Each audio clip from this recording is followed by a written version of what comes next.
अतिथि विद्वानों को उचित मानदेय देने की जो घोषणा की थी उसका पालन सरकार करती है, या सरकार के दावे आज भी 13,000 चयनित शिक्षक आंदोलन करने को क्यों मजबूर हो रहे हैं?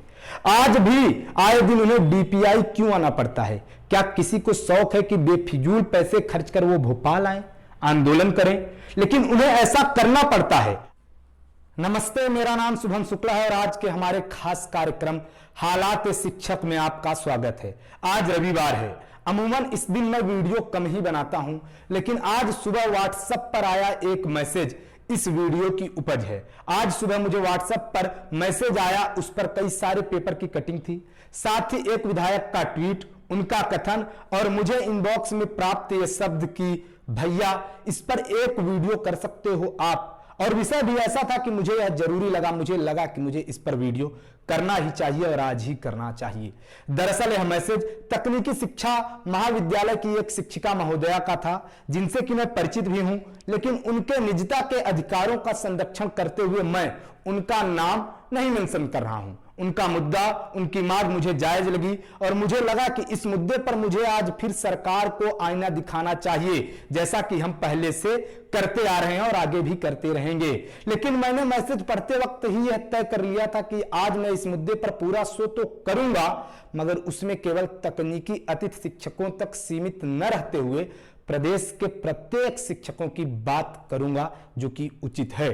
शुरुआत तकनीकी अतिथि विद्वानों से करता हूं कि आखिर उनकी मांगें क्या है। दरअसल तकनीकी शिक्षा विभाग के अंतर्गत आने वाले शैक्षणिक संस्थानों में पढ़ाने वाले ये अतिथि विद्वान शासन से लगातार उचित मानदेय की मांग कर रहे हैं।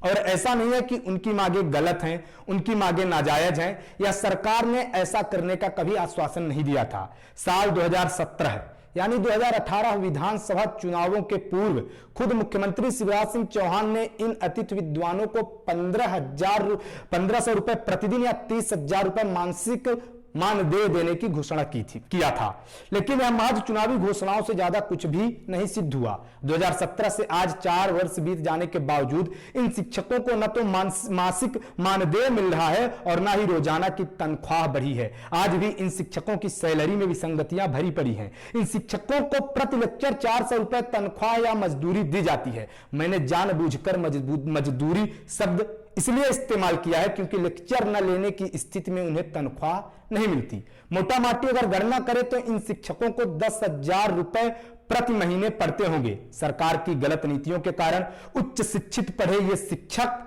इन शिक्षकों के सामने यथोचित मानदेय का संकट आ खड़ा हुआ है। और ऐसा भी नहीं है कि सरकार इससे वाकिफ नहीं है या सरकार को यह मालूम नहीं है कि मानदेय उनका कम है या उसमें विसंगतियां हैं, लेकिन सरकार के कानों में जू तक नहीं रेंगती, क्योंकि सरकार का शिक्षकों के प्रति प्रेम केवल 5 सितंबर को शिक्षक दिवस मनाने और चुनावी दौरों में शिक्षकों के बारे में राष्ट्र निर्माता, देश का भविष्य तैयार करने वाली कौम जैसे मोटे और बेहतरीन शब्दों तक सिमट कर रह जाता है। और ऐसा भी नहीं है कि वोट बैंक के डर से सरकार शिक्षकों के प्रति अपने प्यार के इजहार का बदला नहीं लेती। सरकार को जब भी मौका मिलता है तो सरकार इन पर लाठीचार्ज, एफआईआर करवाने की धमकी या एफआईआर करवाकर 5 सितंबर को दिखाए गए अपने प्यार का चुनावी घोषणाओं में उन्हें कहे गए राष्ट्र निर्माता शब्दों का बखूबी से बदला लेती है।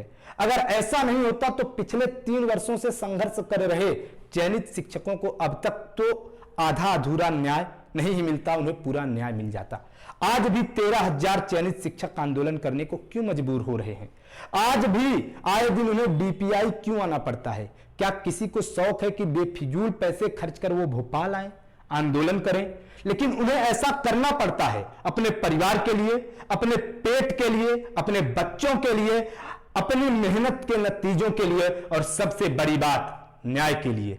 अब देखना यह होगा कि प्रदेश के भविष्य की नया नींव तैयार करने वाले ये तकनीकी अतिथि शिक्षक और चयनित शिक्षकों को मध्य प्रदेश सरकार न्याय देती है। जिन चयनित शिक्षकों की अभी तक नियुक्ति नहीं है उन्हें नियुक्ति देती है और इन अतिथि विद्वानों को उचित मानदेय देने की जो घोषणा की थी उसका पालन सरकार करती है, या सरकार के दावे केवल चुनावी दावों की तरह सिमट कर रह जाएंगे। जैसा कि हमारी लगातार इस खबर में नजर बनी रहती है, आगे भी बनी रहेगी। मध्य प्रदेश की तमाम खबरों को देखने के लिए चैनल को सब्सक्राइब करें। धन्यवाद।